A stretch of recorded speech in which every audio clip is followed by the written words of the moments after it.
जी नाज़रीन, मां Zulfikar गुरामाणी। Pakistan bar council जे तरफ़ां पंजाब जे अंदरि जेको प्रोटेक्शन ऑफ प्रॉपर्टी क़ानून आहे उन जे हवाले सां हींअर इन जो बैकग्राउंड पहिरियों तव्हांखे ख़बर आहे त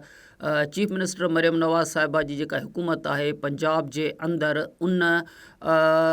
पंजाब प्रोटेक्शन ऑफ प्रॉपर्टी क़ानून लागू कयो आहे। ऑर्डिनेंस जेको इन हवाले सां आयो आहे त उन खां पोइ हाणे सूरत हाल जेका बहस हेठि आहे उहा चीफ जस्टिस जेका नीलम साहिबा आहिनि पंजाब जे अंदरि उन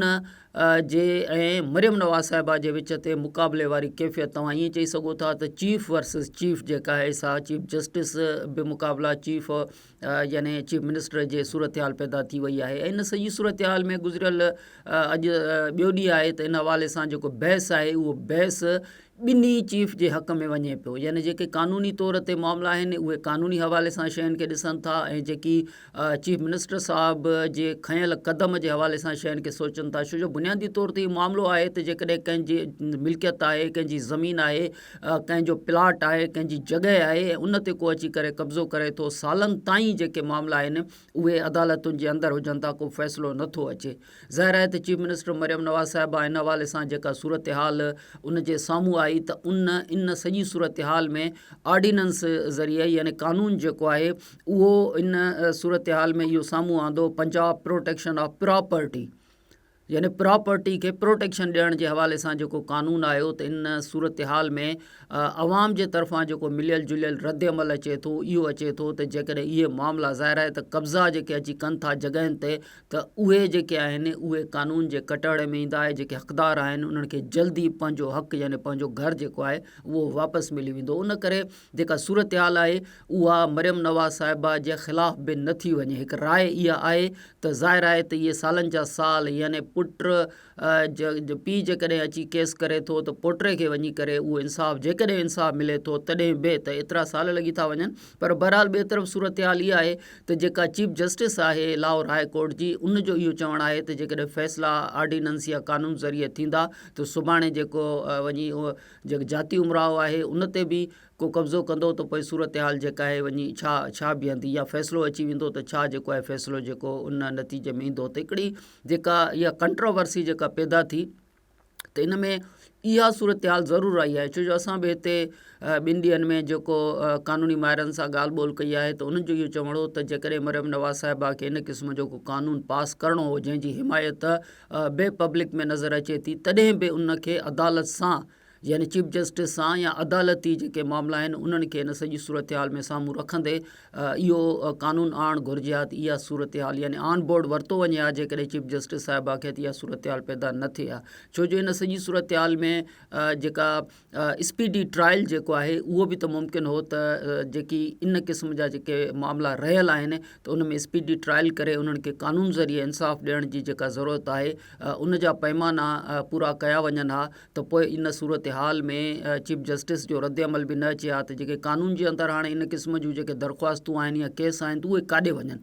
त बहरहाल इहो हक़ु ज़रूरु हुजे थो। इहो चीफ जस्टिस साहिबा खे बि हक़ु आहे त उहे पंहिंजे यानी पाण चीफ जस्टिस आहिनि त उन्हनि जी अदालतुनि में जेकॾहिं केस सालनि खां पिया आहिनि त तकिड़ो उकलाव त उहा पाण बि करे सघे थी चीफ जस्टिस साहिबा। ऐं ईअं साॻे तरीक़े सां ॿई चीफ जस्टिस यानी चीफ जस्टिस ऐं चीफ मिनिस्टर साहिबा जेकॾहिं गॾिजी करे इन मरहले खे मुकमल कंदा त अञा बि वधीक स्पीडी ट्रायल अची हा, टाइम बि रखी सघिजे पियो। पर हींअर सूरत हाल इहा आहे त पाकिस्तान बार काउंसिल जेको आहे उहो पंहिंजे चीफ जस्टिस जे हक़ में साम्हूं आई आहे। यानी Pakistan bar council Punjab protection of property क़ानून खे मुअत्तल करण जे हवाले सां जेको फ़ैसिलो आहे उन जो ख़ैर मक़दम कयो आहे।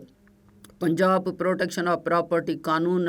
जो जेको इतलाक़ आहे उनखे मुअत्तल करणु लाहौर हाई कोर्ट जो जेको उबूरी हुकुम आहे उनखे ख़ुशि आइंद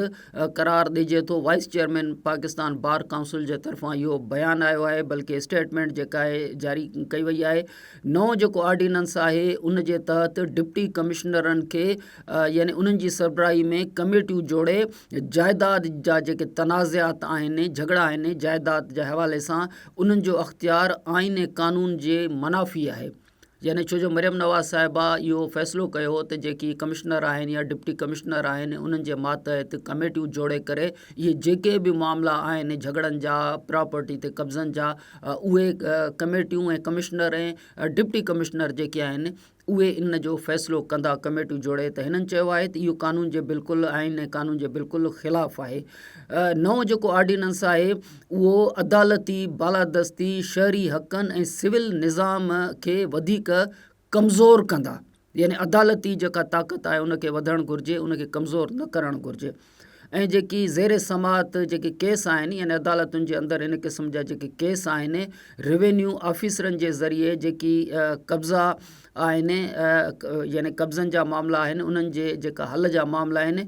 इहो जेको आहे इहो अदालती अख़्तियार ते बि हमिलो आहे त हाणे रेवेन्यू ऑफिसर वञी कमिश्नर वञी या डिप्टी कमिश्नर वञी इन जा मामला जेके आहिनि उहे हल कनि। कुझु अंसर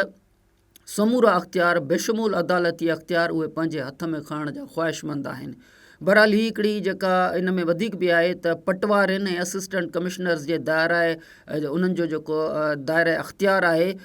उहो अख़्तियार क़ाबिल क़बूल नाहे त उन्हनि जो अख़्तियार जेको आहे हद खां वधायो वञे। तंहिं करे हीअ जेका हाणे justice chief justice Lahore high court उबूरी जेको हुकुम जारी कयो आहे उहो मुकमल तौर ते आइनी अख़्तियार उनखे हासिलु आहे त इन क़िस्म जो जेको आहे उहो फ़ैसिलो करे। वुकला बिरादरी chief justice Lahore high court ऐं अदालती इदारे सां गॾु बीठल आहे। पंजाब हुकूमत खे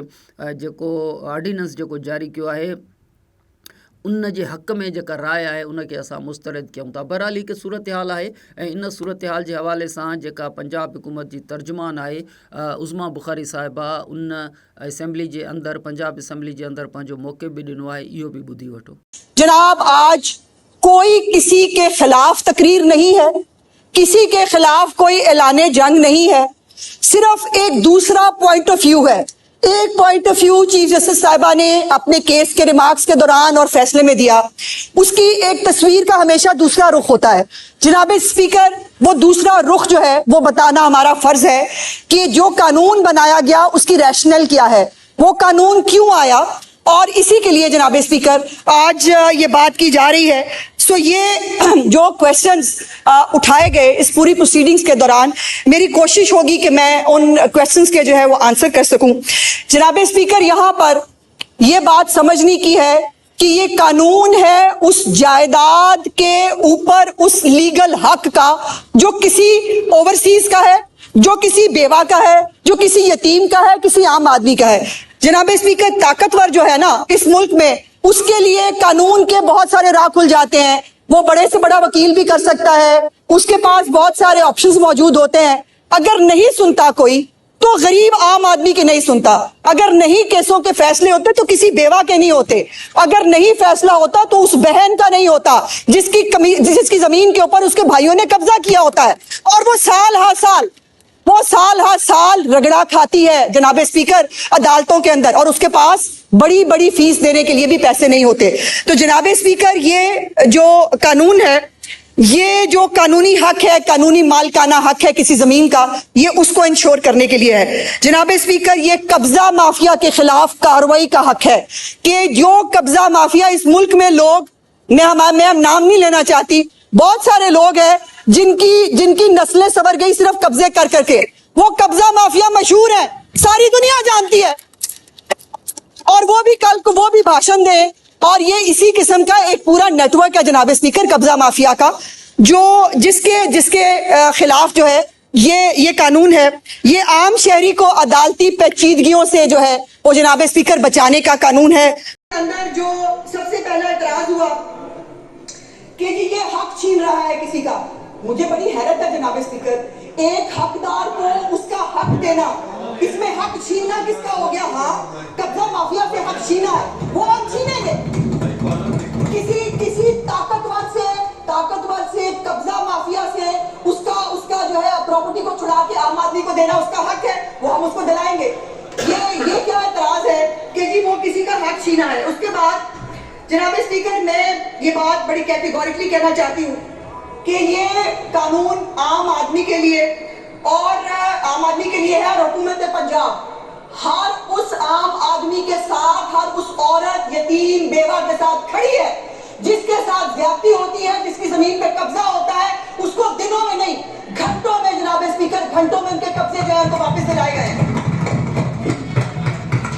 जनाब स्पीकर, एक वर्ल्ड जस्टिस प्रोजेक्ट 2025 की रिपोर्ट के मुताबिक पाकिस्तान की अदालतों में 2.3 मिलियन केसेस जेर सवा है। जनाब स्पीकर, मैं सिर्फ जो है लाहौर हाई कोर्ट की बात करूंगी, जिसमें 1,69,000 केसेस जो है वो जेर तवा है। हमारी जुडिशरी बहुत कोशिश कर रही है, वो एक्सपेडाइट भी करने की कोशिश कर रहे हैं कि इन केसेस के फैसले हो। इन तमाम जो 1,69,000 केसेस हैं जनाब स्पीकर, इनमें सिर्फ 11,000 केसेस प्रॉपर्टी से मुतल्लिक हैं, और इसकी अगर आप पीछे जाके देखिए तो ये कम अज कम औसतन इस जो प्रॉपर्टी के केसेस हैं इसमें 7 से 10 साल लगते हैं। जनाब स्पीकर, 7 से 10 साल लगते हैं ये जो है वो हाई कोर्ट तक जाने में, और अगर कहीं सिविल कोर्ट के अंदर अगर कोई 15-20 साल में फैसला हो जाए तो 5-7 साल लगेंगे हाई कोर्ट में। उसके बाद अगर ये सुप्रीम कोर्ट में आ जाए तो सुप्रीम कोर्ट में 15 साल मजीद लगेंगे इसका फैसला करने में। जनाब स्पीकर, मेरी सिर्फ गुजारिश ये है कि पूरी दुनिया में ये डिस्प्यूट रेजोल्यूशन कमेटियां और ये सिस्टम जो है वो इस वक्त काम कर रहा है। इस वक्त अमेरिका में, बरतानिया में, फ्रांस में, जर्मनी में, चीन में, ब्राजील में और मैक्सिको में यही कानून जो है जनाब स्पीकर वहां पर जो है वो। सो ही जेका सूरत हाल आहे, इन सूरत हाल में जेका पब्लिक पल्स जेका जुड़े थी, अवामी राय जेका जुड़े थी, उहा ज़ाहिर आहे त इंसाफ़ जी मुतलाशी हुजे थी। इंसाफ़ चाहे मरियम नवाज़ साहिबा इंसाफ़ ॾे, चाहे चीफ जस्टिस जेका लाहौर हाई कोर्ट जी उहा जेकॾहिं इंसाफ़ ॾे ऐं स्पीडी ट्रायल जेकॾहिं उते थिए त इहो वधीक जेको आहे उहो अवाम जे हक़ में इहा सूरत हाल पैदा थिए थी। इहा सूरत हाल अवाम खे इन सां का बि दिलचस्पी नाहे त हक़ जेको आहे उहो मरियम नवाज़ साहिबा जो आहे, या हक़ जेको आहे उहो चीफ जस्टिस साहिबा जो या अदालत जो आहे। पाकिस्तान बार काउंसिल ज़ाहिर आहे त उहा पंहिंजे चीफ जस्टिस साहिबा सां गॾु बीठल नज़र अचे थी, पर पब्लिक जो जेको मामिलो आहे, पब्लिक जे अंदरि इहा ॻाल्हि चई वेंदी आहे त इंसाफ़ में जेका देरि आहे उहा नाइंसाफ़ी जे बराबरि आहे। तंहिं करे सूरत हाल इहा आहे त जेकॾहिं मरियम नवाज़ साहिबा ऐं चीफ जस्टिस साहिबा खे ऑन बोर्ड करे इहो फ़ैसिलो करे हा त इन क़िस्म जी जेका सूरत हाल पैदा न थिया। पर बहरहाल कानून जी बालादस्ती जो हुजण बि लाज़मी आहे, पार्लियामेंट जी बालादस्ती जो हुजण बि लाज़मी आहे, पर इहो बि लाज़मी आहे त अवाम खे जेको इंसाफ़ आहे उहो तकिड़ो इंसाफ़ मिले।